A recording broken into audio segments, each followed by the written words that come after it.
એટલે બીજા પતંગ દોરી બોરી લાયક ને? પતંગો તો લાયો હું લે, આનો ઉત્તરાયણ આવા એટલે પતંગો ને દોરી તો લાવી જ પડે ને લે. તું લાયો કે નહીં? હું લાયો લે આ બધી બહુ લાયો. એવું સારું કેવાય. જય માતાજી. જય માતાજી. દીપા બોલ. લે આપણે આનંદ વાળાની ઉત્તરાયણ કેવી હોય?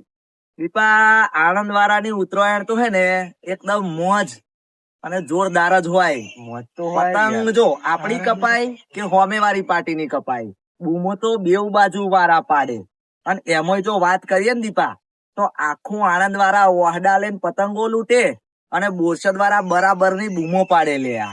અને ખંભાત વાળા ખરા ને એ પતંગો બનાવીને આખા આનંદ વાળા ના લે અને એ બધી પતંગો આખું આનંદ વાળા ઉડાડે.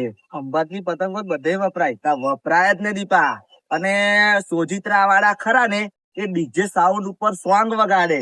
અને પીપળા વાળા ખરા ને એ આખો દાડો વાસી ઉત્તરાયણ થી ઉત્તરાયણ બે દાડા પીપુડા વગાડ કરે.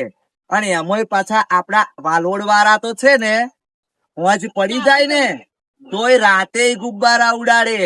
એવી હોય આપડા જીજે તેવી આનંદ વાળાની ઉત્તરાયણ. બોલ. તો મિત્રો, તમે કયા ગામથી ઉત્તરાયણ કરવાના છો? કોમેન્ટ જરૂર કરજો.